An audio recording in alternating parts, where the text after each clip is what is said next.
श्रीमद् भगवत गीता 8वां अध्याय अक्षर ब्रह्म योग। इस अध्याय में ईश्वर तत्व को अधिक समझाया गया है। अर्जुन बोले, हे पुरुषोत्तम, उस ब्रह्म का स्वरूप क्या है? आध्यात्म क्या है? कर्म क्या है? तथा अधिभूत किसे कहते हैं और अधिदैव किसे कहा जाता है? हे मधुसूदन, इस देह में अधियज्ञ क्या है और किस प्रकार है? तथा संयमी मनुष्य आपको मृत्यु के समय कैसे जान सकता है? श्री भगवान बोले, हे पार्थ, जो सर्वोत्तम अविनाशी है वह ब्रह्म है। प्राणी मात्र में जो अपनी सत्ता से रहता है वह आध्यात्म है। तथा प्राणी मात्र को उत्पन्न करने वाला सृष्टि व्यापार कर्म कहलाता है। हे अर्जुन, अधिभूत मेरा नाशवान स्वरूप है, अधिदैव उसमें स्थित मेरा जीव स्वरूप है। और हे मनुष्यों में श्रेष्ठ, अधियज्ञ इस देह में स्थित किंतु यज्ञ द्वारा शुद्ध बना हुआ जीव स्वरूप है। इसका अर्थ यह है कि अव्यक्त ब्रह्म से लेकर नाशवान दृश्य पदार्थ मात्र परमात्मा ही है और सब कुछ उसी की कृति है। ऐसी स्थिति में मनुष्य या प्राणी कर्तापन का अभिमान रखने के बदले परमात्मा का दास बनकर सब कुछ उसी को समर्पण क्यों ना कर दे? पुनः भगवान श्री कृष्ण कहते हैं, हे अर्जुन, जो मनुष्य अंत समय में मेरा ही स्मरण करते हुए देह को छोड़ता है वह मेरे स्वरूप को प्राप्त करता है, इसमें कोई संदेह नहीं। अथवा हे कौन्तेय, मनुष्य जिस जिस स्वरूप का ध्यान धरता है उस स्वरूप का अंत समय में भी स्मरण करता हुआ वह देह को छोड़ता है और उस भाव से सदा भावित अर्थात पुष्ट होने के कारण, उसी स्वरूप में एक रूप हो चुका होने के कारण उसी स्वरूप को प्राप्त करता है। अतः हे अर्जुन, तू सदा मेरा स्मरण कर और कर्म क्षेत्र में जूझता रहा। इस प्रकार मन और बुद्धि को मुझ में लगाए रखने से तू अवश्य ही मुझे प्राप्त करेगा। हे पार्थ, जो मनुष्य अभ्यास के द्वारा चित्त को स्थिर करके अन्यत्र कहीं दौड़ने नहीं देता और ध्यान में एकाग्र होता है वह दिव्य परम पुरुष को प्राप्त करता है। हे अर्जुन, जो पुरुष मरने के समय स्थिर मन से भक्ति युक्त होकर तथा योग बल से प्राण को भ्रिकुटी के बीच अच्छी तरह से स्थापित करके सर्वज्ञ, पुरातन, नियंता, सूक्ष्मतम, सबका पालन करने वाले अचिंत्य सूर्य के समान तेजस्वी तथा अज्ञान रूपी अंधकार से परे रहने वाले स्वरूप का भलीभांति स्मरण करता है, हे पार्थ, वह दिव्य परम पुरुष को प्राप्त करता है। वेदों को जानने वाले जिसका अक्षर नाम से वर्णन करते हैं, वीतराग मुनि जिसमें प्रवेश करते हैं और जिसे प्राप्त करने की इच्छा से लोग ब्रह्मचर्य का पालन करते हैं, उस पद का अब मैं तेरे लिए संक्षेप में वर्णन करूंगा। हे अर्जुन, जो मनुष्य इंद्रियों के समस्त द्वारों को बंद करके मन को हृदय में स्थित करके प्राण को मस्तक में धारण करके तथा समाधिस्थ होकर ओम जैसे एकाक्षरी ब्रह्म का उच्चारण करते हुए और मेरा चिंतन करते हुए देह को छोड़ता है वह परम गति को प्राप्त करता है। हे पार्थ, जो अन्यत्र कहीं चित्त को लगाए बिना नित्य तथा निरंतर मेरा ही स्मरण करता है वह नित्य युक्त योगी मुझे सहज ही प्राप्त करता है। मुझे प्राप्त करके परम गति को पहुंचे हुए महात्मा दुख के घर जैसे अशाश्वत पुनर्जन्म को प्राप्त नहीं करते।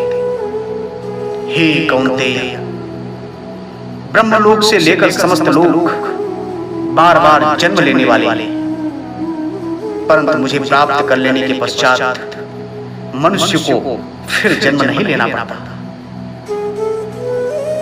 जो लोग ब्रह्मा के 1000 युगों वाले एक दिन को और ब्रह्मा की 1000 युगों वाली एक रात्रि को जानते हैं, वास्तव में वे ही रात और दिन के जानने वाले हैं। इसका मतलब यह है कि हमारे 24 घंटों के रात दिन इस काल चक्र के भीतर एक क्षण से भी सूक्ष्म है। उनकी कोई कीमत ही नहीं है। अतः उतने समय में मिलने वाले भोग आकाश पुष्प जैसे हैं। यह समझकर हम उनके बारे में उदासीन रहें और उतना ही जो समय हमारे पास है उसे भगवान की भक्ति में, सेवा में बिताकर सार्थक बनाएं तथा आज का आज ही यदि आत्मा का दर्शन न हो तो धीरज रखें।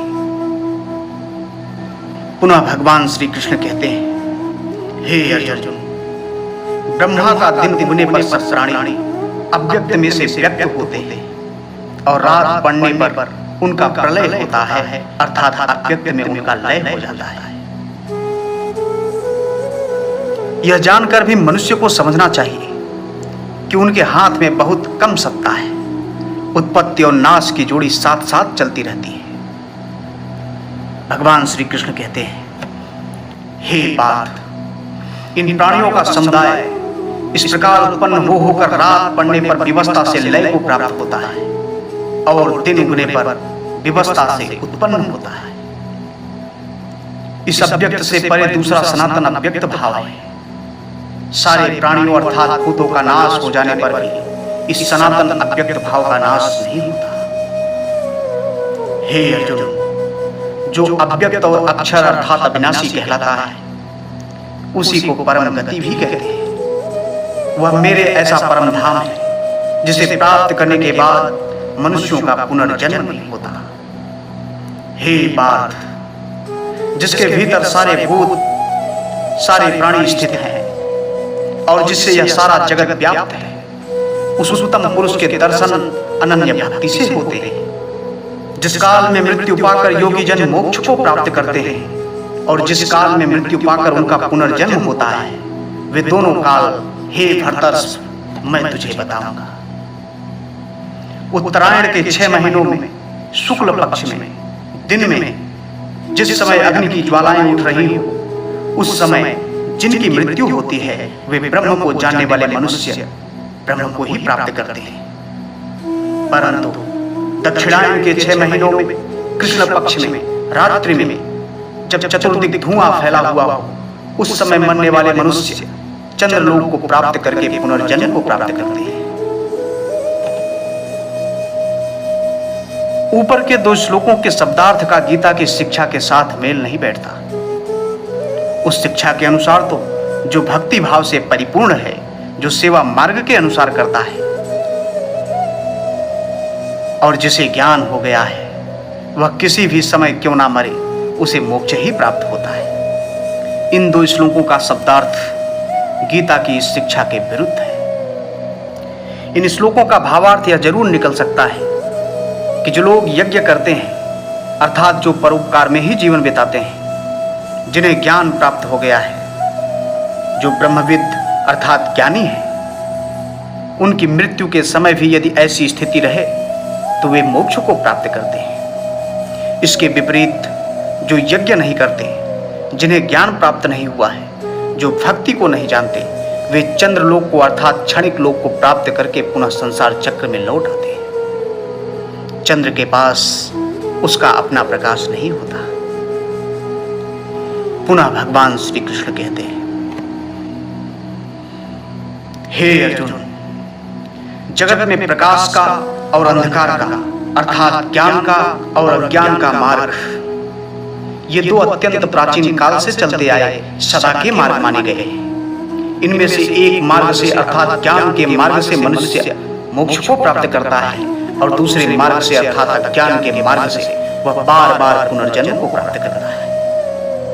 हे पार्थ, इन दोनों मार्गों को जानने वाला कोई भी योगी मुंह में नहीं पड़ता। इसलिए हे अर्जुन, तू सदा योग युक्त रहना। यहां मोह में ना पड़ने का अर्थ यह है कि दोनों मार्गों को जानने वाला और समभाव रखने वाला योगी अंधकार का अर्थात अज्ञान का मार्ग नहीं लेगा। हे अर्जुन, यह वस्तु जान लेने के बाद योगी पुरुष वेदों में, यज्ञ में, तप में तथा दान में जो पुण्य फल कहा गया है, उस सब को पार करके उत्तम आदि स्थान को प्राप्त करता है। इसलिए जिसने ज्ञान, भक्ति और सेवा कार्य से संभाव प्राप्त कर लिया है, उसे सारे पुण्यों का फल मिल जाता है। इतना ही नहीं, परंतु उसे परम मोक्ष पद की भी प्राप्ति होती है। हरि ओम तत्सत। जो ब्रह्म विद्या भी है और योग शास्त्र भी है, ऐसे श्री भगवान द्वारा गाए गए उपनिषद में आए हुए श्री कृष्ण तथा अर्जुन के संवाद का अक्षर ब्रह्म योग नामक 8वां अध्याय यहाँ समाप्त होता है। ओम